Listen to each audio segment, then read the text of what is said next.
One of the important readings that you had for today was talking about the future of the internet and how to stop it, this important book by Jonathan Zittrain. And the future of the internet and how to stop it is really thinking about the nature of the internet, where it's going, and some potential pitfalls, obviously, down the road.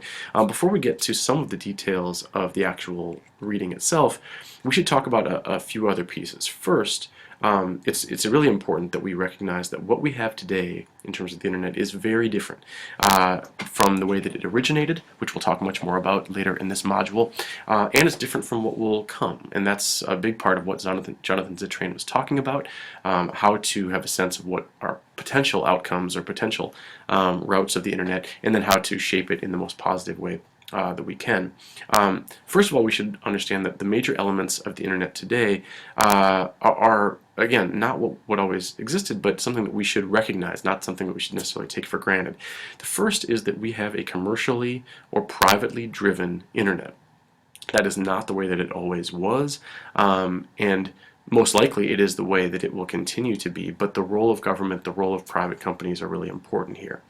Second, the internet is regulated in various ways, both by nations, by governments, by local municipalities in some parts of the world, and also by corporations.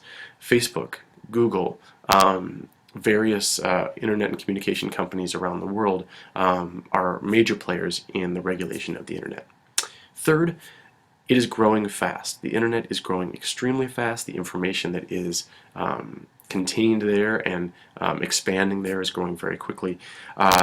For instance, there have been more information published online since 2010 than all of the information published before that.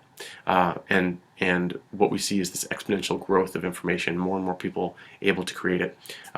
This is not going to change anytime soon. Third, it is very flexible. It can be modified, it can be changed, and that is a big part of what Jonathan Zittrain talks about.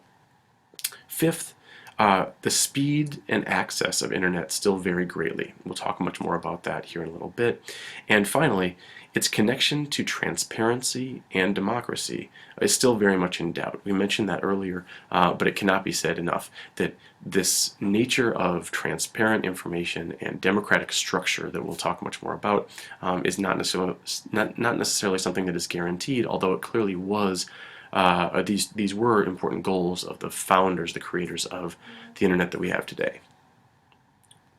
A few of the major changes in the internet from its founding to now, first are the devices that are used. There's no doubt that this has changed dramatically. The laptop computer that I'm using right now could never have been, I think was probably not something that was conceivable to most of the people that were working on this in the early and mid-1960s. But today, more and more people are accessing the internet right here on their phones. And actually this new technology, whether you're talking about tablets, whether you're talking about wireless computing, whether you're talking about smartphones, is probably going to be changing the way that internet reaches the areas of the world that it is not really accessible right now more than anything else. And so that would be a really important thing to continue to watch.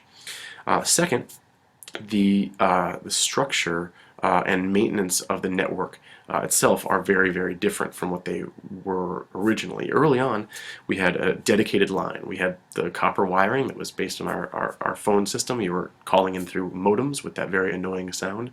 That has shifted from a dedicated line to those early modems, eventually to broadband, and today wireless, and hopefully high-speed wireless.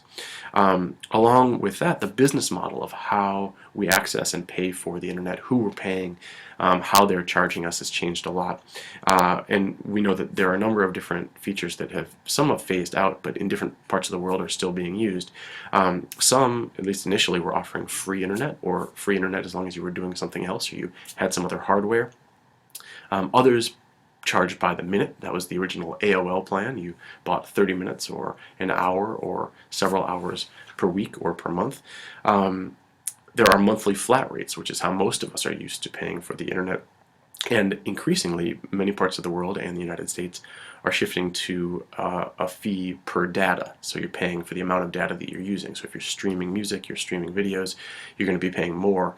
And that's a big contentious issue that many people are talking about, and that we'll get into the issue of net neutrality that we'll talk much more about later on in the course.